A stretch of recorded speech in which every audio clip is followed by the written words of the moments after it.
Hi, everyone. This is Megan Friedel from the Wisconsin Center for the Blind and Visually Impaired.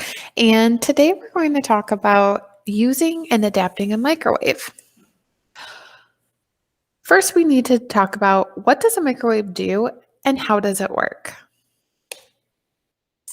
Join me in watching this brief video from CineKids titled, How Does a Microwave Oven Work? I will be providing a voiceover of the text on the screen.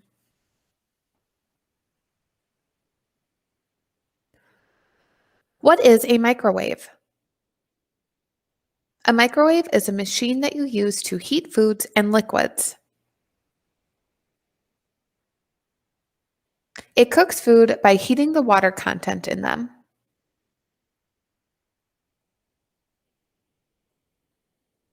A microwave contains a small machine called a magnetron, which sends out microwaves that vibrate the water molecules in the food.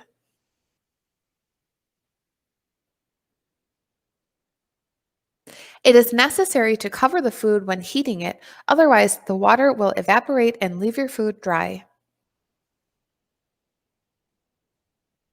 It can only heat things that have some amount of water and can pass through most materials like ceramic and glass.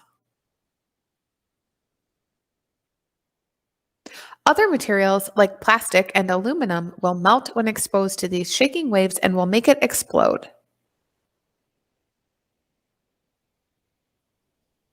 Enjoy cooking! So now that you know the basics of how a microwave works, before you start adapting your microwave, I really encourage you to take some time and explore it. Think about, where is your microwave in relation to other items in your kitchen? Where is the handle or the opening to the microwave? Does your microwave have a handle or does it open using a push button?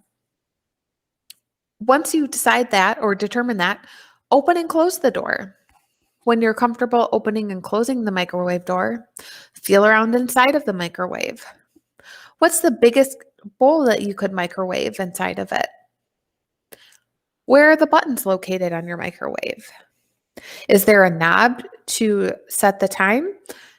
Or is there a flat membrane panel? Finally, ask a trusted adult to heat something up so you can hear what it sounds like when they're pushing the buttons, what the microwave sounds like when it's cooking or reheating something, and finally, what noise does it make when it's completed heating the food. Next, once you've gotten comfortable with your microwave, you can start considering how you might want to adapt it. So, most microwaves will require tactile markings, large print, and/or braille. As I mentioned previously, many microwaves have what's called a membrane panel, and that means that the buttons are flat and they have no tactile discrimination between them. They're only marked with print lettering. Some of the print lettering is rather large, but sometimes it may have poor contrast or is close to other text on the buttons and may make it hard to read. When it comes to adapting your microwave with tactile markings, you can purchase or make your own. You can use braille or tactile symbols. You can use puffy paint. You can use bump dots. If you need high contrast, you can use materials that will make those changes and make your labels high contrast. You can create large print labels. You also can create pre-made overlays. Check with the manufacturer on the model of your microwave and see if they have a pre-made overlay available for your particular microwave. And then finally, you can also purchase a talking microwave. Next, I would like to share some various examples of how people have adapted their microwaves. The first example shows a microwave membrane panel adapted with bump dots. They've used bump dots to identify some of the numbers and then to identify the stop and cancel button. One thing that you will find as I share some of these examples is most of the time it would seem that people do not mark every single button that is on their microwave.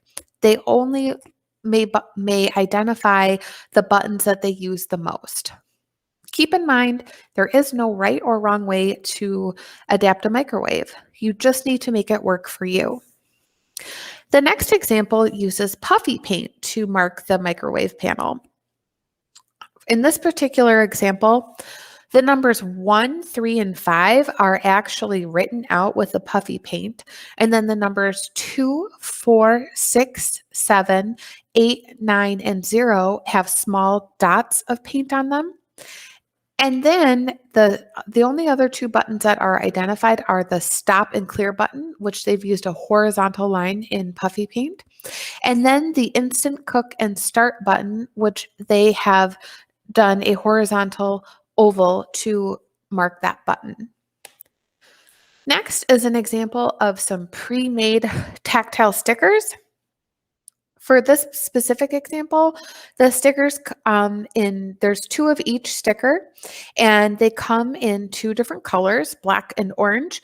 So they've done this in case if you have a black microwave, black stickers aren't going to show up very well, but orange will. And if you have a white microwave, black stickers may show up very well. It just depends on what you need. Some of the examples of these stickers include for cancel, there's an X. For add time, there's a plus. And for defrost, there is a little shape of a water droplet. Next, there are pre-made large print labels. These labels are in large print, and you can take them, they're just a sticker, and you can stick them as needed on your microwave. Then finally, there's an example of a pre-made braille overlay for a microwave. Something important to consider with a pre-made braille overlay is that more than likely, every single button on your microwave will be identified with braille. So depending on what you prefer, if you think you will use every feature on your microwave, then it will be great for you to have every button marked. But if you find that you only prefer to have marked what you're going to use, it might be too much, and you may not prefer this example, and you may prefer to make your own braille labels and mark the parts of the buttons on your microwave that you're going to use the most. Again, totally up to you. Another thing before we go on to using the microwave is that especially when it comes to labeling your microwave, you may start off and have it labeled or marked a certain way. And then as time goes on, you might feel like you want to change or make some adjustments, and that's totally fine. As you go on using it, make any adjustments as you need to make it work the best for you. So wanted to touch on a few things with using a microwave. So again, microwaves are used to cook or reheat food. Your cook time is going to vary on what the food item is. Microwaves typically have all of the following buttons. They'll have a button for cook time, and you usually press that before you enter the amount of time that you need your item to cook for. They have a number pad, which is where you put in the numbers for the amount of time. So if I wanted to cook something for 45 seconds, I would hit 4 or 5. Then they also have a start key, which is what you push after you enter the amount of time that you want something to cook for on your microwave. There's a stop and cancel button if you decide you don't want to heat your item up for as long as you entered in. And then finally, microwaves typically have some shortcut keys. Your shortcut keys may vary on your microwave. Some common ones are popcorn, beverage, potato, like to make a baked potato, and add 30 seconds. What these shortcuts do is they allow you to heat or cook something up with one push of a button. Let's say I want to have a baked potato. So I would go ahead, I would stab holes in my baked potato, put it in the microwave. I would probably put it on a ceramic plate, and then I would hit potato and it would start cooking. For some microwaves, all you have to do is press potato and it might start.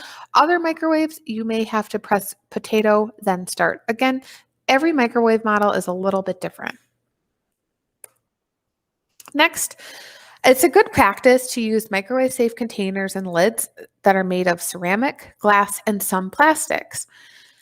Do not put metal in your microwave. Again, the cook time is going to depend on your item and how warm or how hot you want it. You want to use hot pads or something like oven gloves to take food out of the microwave because it will be hot. Some items might not be that hot, but until you're really comfortable using a microwave and you have a good idea of the temperature of the food that you'll be taking out, use this precaution to protect your hands. Finally, follow recipes until you get comfortable using the microwave. I've learned from personal experience that there are certain things that if you microwave them for too long, you will ruin the food. So I personally like to follow a recipe until I make something enough that I know how long to cook it for. Thanks for watching.